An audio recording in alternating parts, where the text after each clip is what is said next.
de que o Lula está querendo se apropriar, que é a grande Cuba latino-americana do terceiro milênio, né, é uma criatura dele, né? Todas essas ditaduras sul-americanas aí foram plantadas com dinheiro do BNDES e com a ajuda do João Santana, né, em cada um desses países.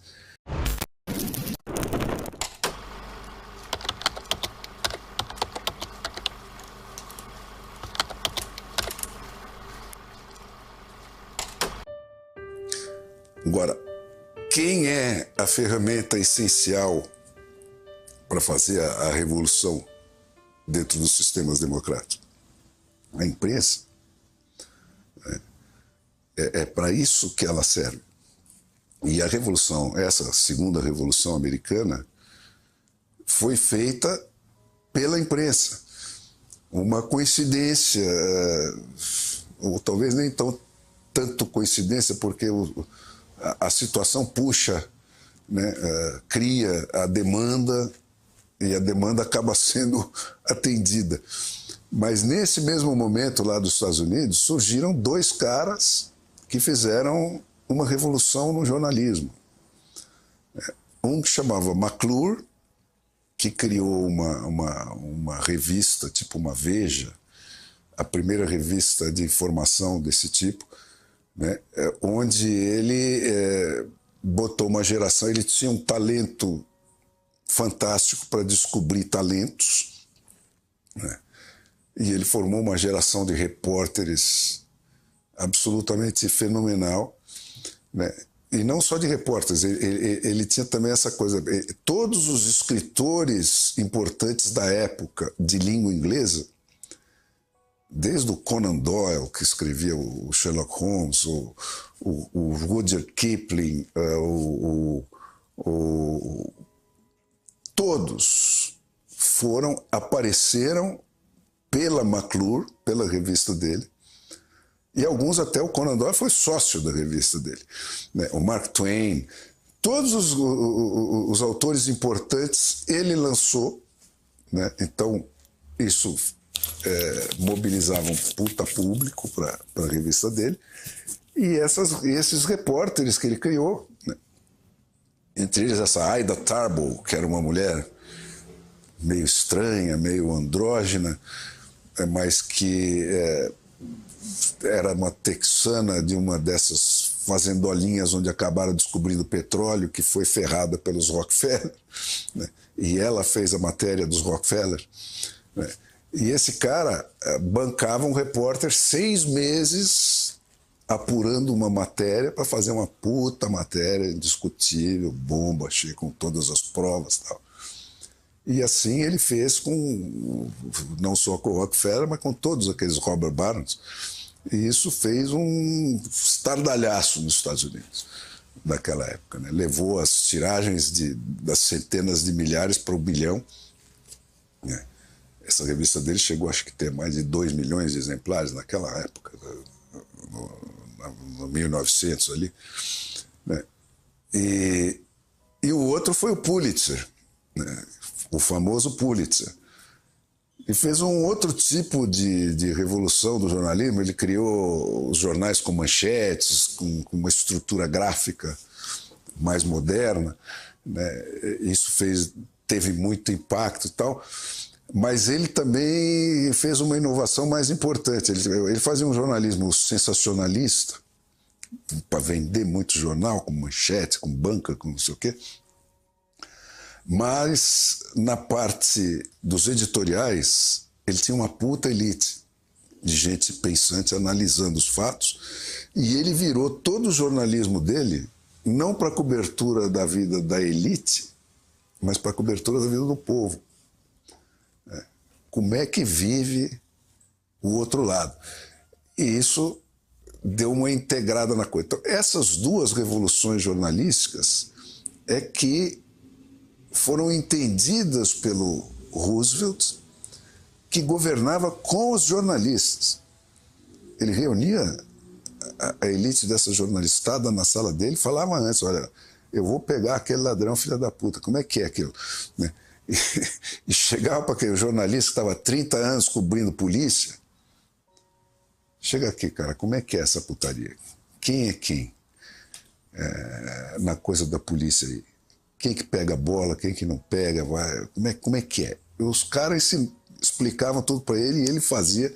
Ele já saía com a medida, com o apoio da imprensa, e isso fez um estrondo nos Estados Unidos.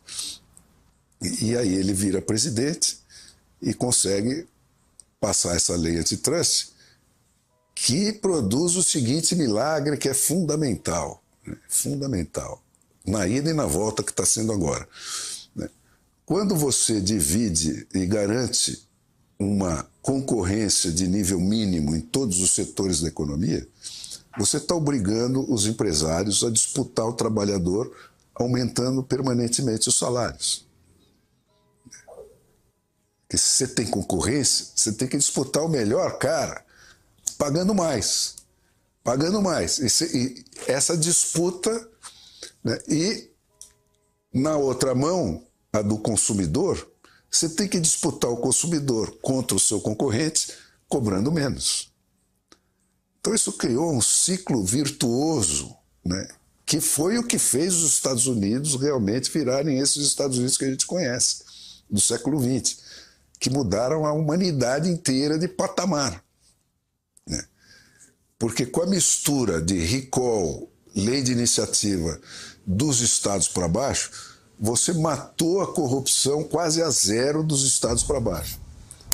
Porque para comprar um carro de polícia nos Estados Unidos, você faz assim: estou tomando um empréstimo para comprar 20 carros de polícia, o empréstimo é de 10 milhões de dólares, por 5 anos vai custar 12 milhões, sai tanto para cada um. Vai para a cédula e você diz quem vai pagar, diz sim ou não.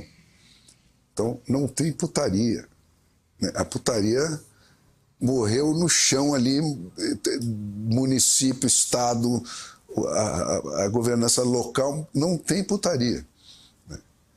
Não passa uma roubada dessa, porque quando passa, toma um recall. Não dura uma semana. Então, você imagina isso no Brasil. Você acabar com a roubalheira nos 26 estados e nos 6 mil municípios. Ficaram ricos pra caralho. Tá certo? Com leis de iniciativa popular, eles é que diziam onde que o governo tinha que investir, e não o político filho da puta. Tá certo? Então, aquilo fez esses Estados Unidos que meteram um homem na Lua em 1969. Tá certo? É isso aí. Quando a China e a internet entraram na parada, você começou o caminho inverso. A partir dos 85 para frente, começaram a desmanchar a lei antitrust e começaram desmanchando aonde ela era mais severa, que era para a indústria jornalística. Nos Estados Unidos, até então, é proibido você ter propriedade cruzada de jornal, rádio e televisão. Podia ter um. Quem tivesse um, não podia ter o outro. E dentro de cada setor, você tinha esse limite. Você não podia ter mais de 30% do público. Era obrigado a vender para outro. Então, todas as cidadecas americanas tinham 3, 4 jornais. E não sei quantas rádios. Então, a diversidade de opinião era uma coisa. Eles começaram a desmanchar aí, para não ter resistência para desmanchar para o resto. Entendeu?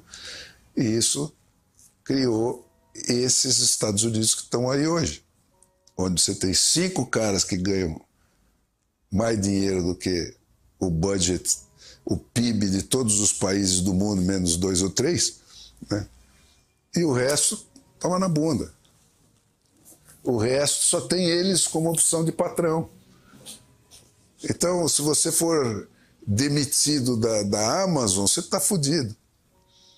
E isso facilitou a vida dos Alexandre de Moraes, Que agora você tem 4 plataformas, se você bloqueou você nas 4 plataformas, você está mudo.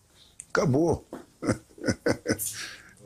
Antes você tinha 400 mil jornais e rádios que você tinha que controlar. Agora, fudeu.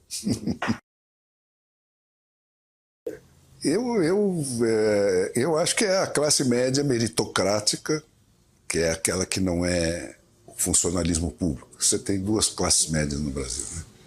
Uma meritocrática, que é a que se fez realmente sozinha, e isso vai desde da mulher da cidadinha do interior que começou a fazer um bolinho qualquer e vende isso, enfim, conseguiu se virar sozinha, e você detectou aí, como você disse, algumas desse tipo, até o cara que já chegou num nível mais alto. Mas basicamente eu acho que são essas pessoas.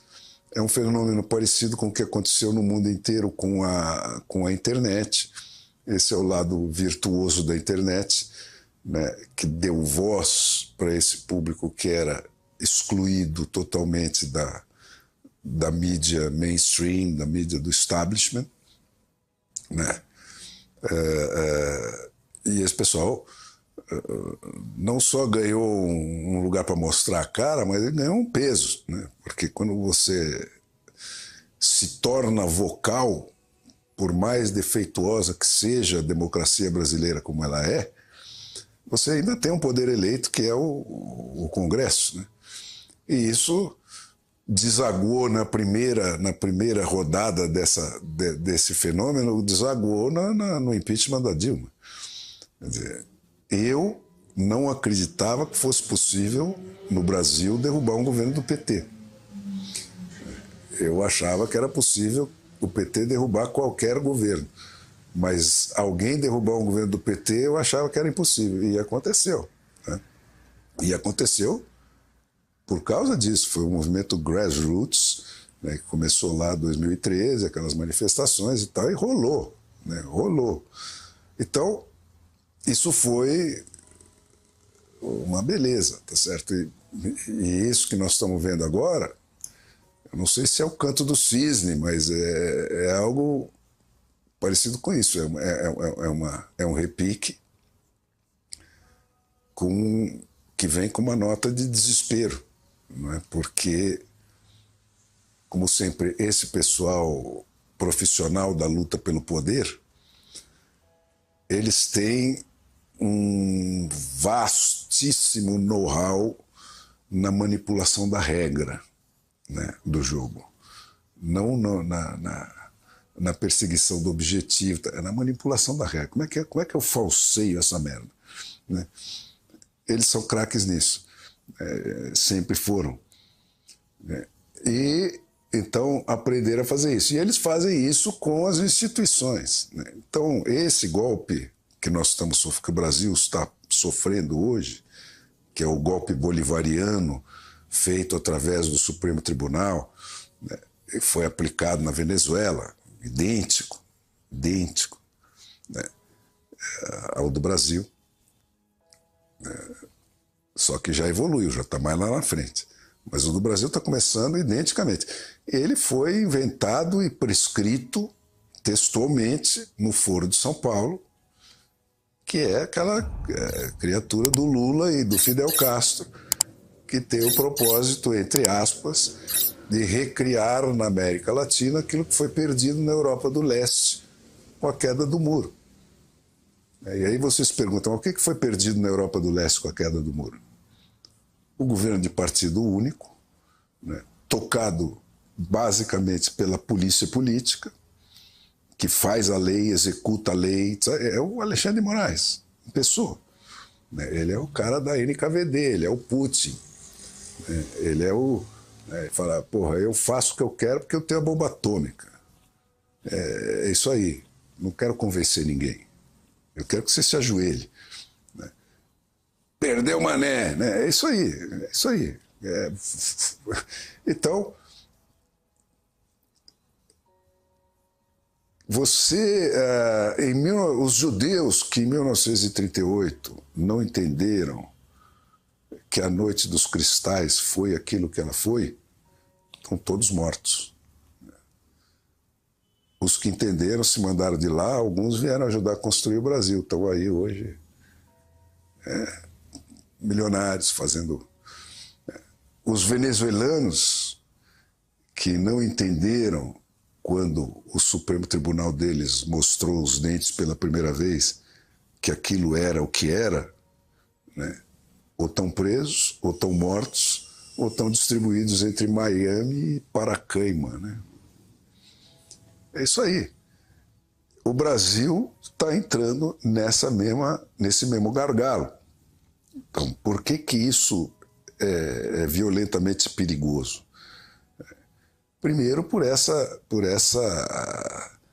sacada, quer dizer, isto de que o Lula está querendo se apropriar, que é a grande Cuba latino-americana do terceiro milênio, né, é uma criatura dele. Né?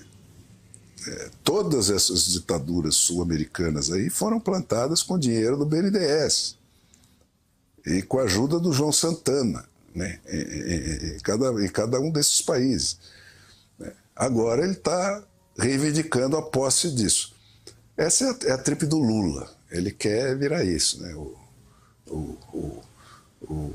O animalzinho de estimação dos français très chique, tá? Que acham muito chique ter um bicho exotique, que nem o Lula. É isso. Ele está nessa, com essa janja, não sei o quê. O Brasil é quem vai viabilizar isso. O Brasil é o Tesouro Nacional. É a grana que vai comprar tudo isso aí. Como já comprou, né? Já está montado, tal. Agora ele vai dar o acabamento final nisso, vai consolidar esse troço, né?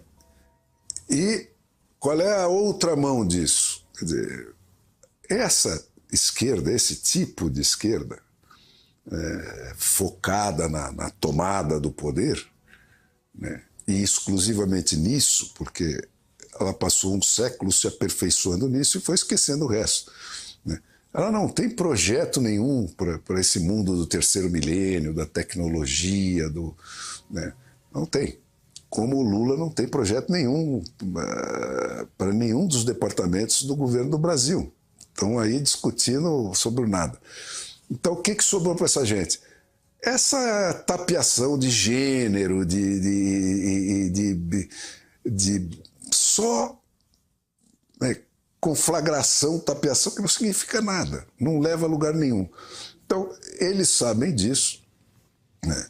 E o Lula, especificamente, como acontece com quase todos os partidos desse gênero e com esse tipo de trajetória e de gênese, né, eliminou dentro do PT todas as alternativas a ele próprio. Então o PT não é mais nada hoje, senão uma máquina de pôr o Lula onde ele chegou, né, a qualquer preço, né, da destruição da Constituição brasileira, da legislação brasileira, da anulação do Poder Judiciário, da anulação do Poder Legislativo. Então sobrou só eles, né? E agora você chegou num ponto, ontem aconteceu isso, quer dizer, você teve uma denúncia, essa do PL, sobre os logs das urnas.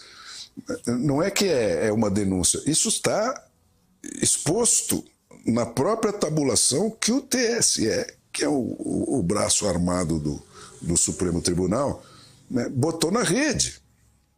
Ele publicou na rede 279 mil urnas com o mesmo número, que não precisa mais esconder, porque eles já se sentem com a força suficiente para quem abrir a boca para falar, porra, mas metade das urnas, 60% das urnas tinha o mesmo número, e nesse pedaço das urnas a proporção de votos de Bolsonaro para Lula se inverte, exatamente, quase exatamente. Quem desconfiar disso é imediatamente preso, desmonetizado e toma uma multa de não sei quanto.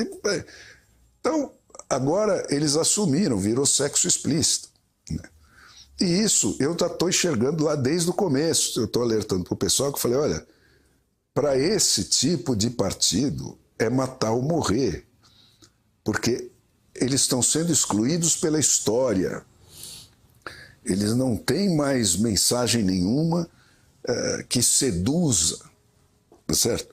Eles não têm mais nenhuma mensagem de convencimento e nenhuma preocupação com isso. O Lula fez uma campanha inteira sem fazer nenhuma proposta, né? Nenhuma proposta. Né? A proposta dele era só ser contra o Bolsonaro. E mesmo essa, ele estava nem aí, porque ele já sabia que o jogo era de carta marcada. Tá certo? Então, é força bruta, né? E eles vão exercer essa força bruta porque para eles é matar ou morrer. Se eles não calcarem o pé agora e ficarem aí 1 ou 2 ou 3 gerações, como ficaram em outras partes do mundo, né? Eles estão fora. Fora. Então acabou isso aí, né? Eles vão ter que virar outra coisa, fazer outro tipo de proposta. Então o que sobrou para essa gente? Esse ambientalismo destrutivo, né, que se apoia num problema real, mas que só tem propostas malucas, né, como proposta de solução, e não discute o único problema que é a base da crise ambiental, que é o fato da espécie humana se ter tornado uma praga depois da invenção da penicilina. Ninguém mais morre, todo mundo dura 100 anos, e somos 8 bilhões, e amanhã vamos ser 20 bilhões, e como é que faz? Né? Esse é o problema real. Desse ninguém fala. Então você fica falando, precisamos acabar com a indústria de lá, com a de cá, com isso, com aquilo. É tudo uma guerra suja de poder e de dinheiro, né? Um monte de ONG, de cientista falso, que fala, pô, se eu fizer um projeto para fazer pesquisa sobre peido de vaca, tem 20 milhões de dólares para fazer, por que eu não vou fazer? Certo? Agora, se eu for fazer um projeto para estudar a questão da explosão populacional, não tem um tostão. Então é isso que é esse ambientalismo escroto que está aí, né? E o mundo virou isso, cara. Sem imprensa, porque eles tomaram a imprensa. Então eu digo, a imprensa é o elemento fundamental para você fazer a revolução positiva e para você fazer a revolução negativa na democracia. É isso que esses filhos da puta aprenderam e se especializaram. Eles pegam o exemplo virtuoso e falam, porra, e se a gente inverter? Vai dar resultado também. Então vamos ocupar a imprensa. E olha o trabalho que isso dá, cara. Você tem que começar uma conversinha para fazer o cara aceitar a ideia de que não pode ser jornalista quem não passar na escola dele, depois você ocupa a escola dele, e aí vem uma geração, e 2, e 3, e pumba! Pau no seu rabo. E quando você abre o olho... Por isso que eu digo, eu tinha um amigo cubano que viveu no Rio de Janeiro, que era uma figura muito engraçada, Carlos Verdeja, né? Fumava maconha pra caralho e dava muita risada, e falava, nosotros en Cuba entramos en la Arapuca perfumada, éramos todos colegiales en primavera. É isso aí.